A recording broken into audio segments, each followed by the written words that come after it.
Visiting this morning with Kara Johnson. Kara, you are the development coordinator for Wyoming Food for Thought in Casper. Thank you for joining me. Thank you for having us. So we're here today to talk a little bit about WyoGives, which is an exciting time for the state of Wyoming because it's the first ever 24-hour online day of giving for nonprofits. I know here in Cheyenne, we're super excited. How are you all feeling there? You know, we're so appreciative of this opportunity. It's been a rough few months, and just that you guys have coordinated this has been a huge blessing for all of us involved. So for those who are not familiar with your organization, Kara, can you tell us a little bit about what you do, perhaps how long you've been around and how you serve your community there? Absolutely. So we started in 2012, and it started with a food bag program. So Wyoming Food for Thought's first program was to provide weekend food bags for any child that was on the school reduced or free food program. And then we opened it up to any family in need.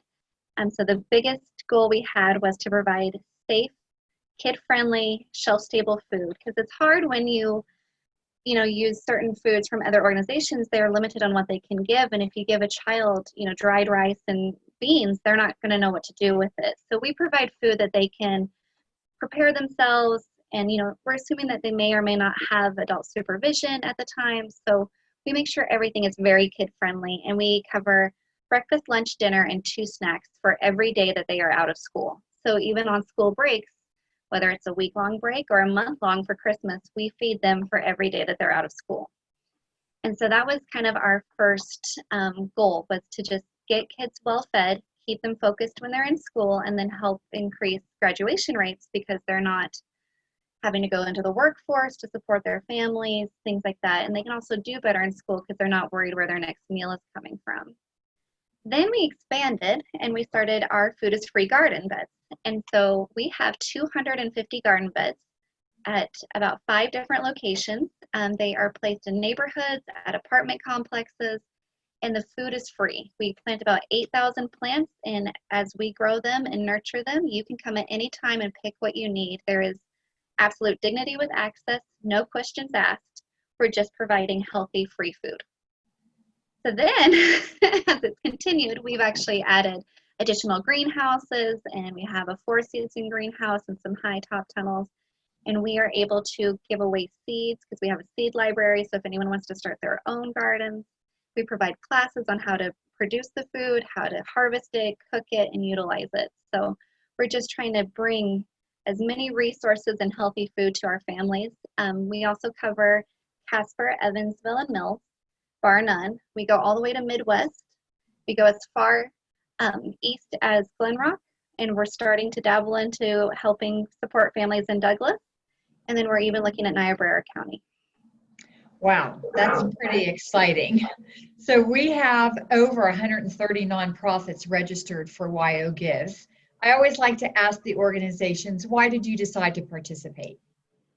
We decided to participate because, one, that you guys are a very well-founded and well-supported organization. So the caliber of being associated with you and knowing that it's going to be a well-run program and system was like the first thing that drew our attention.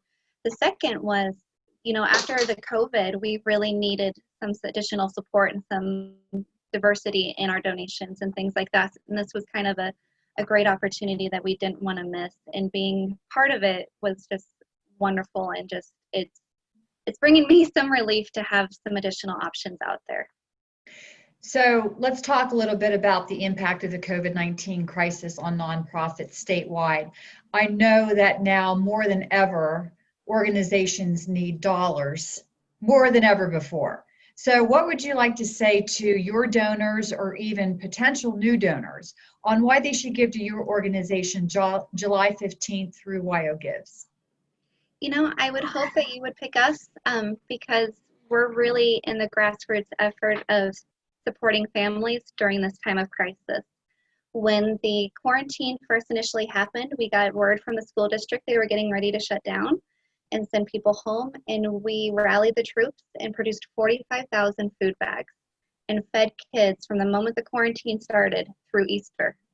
And so with the COVID, we not only have lost donations because like city funding and other grants and things that rely on income, excuse me, has fallen, but we also lost the ability to hold food drives. So now we have to use just cash is king because we have to buy all the food that we provide.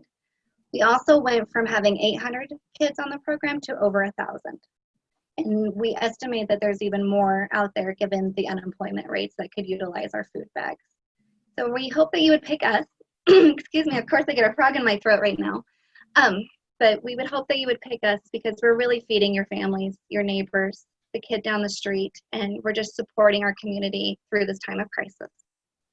Well, Kira, thank you so much for joining me today. We all know that nonprofits are the backbone of our community, so we appreciate what you are doing to help your community. And we wish you the best of luck July 15th through WyoGives, and let's make this an annual event. Awesome. Thank you so much.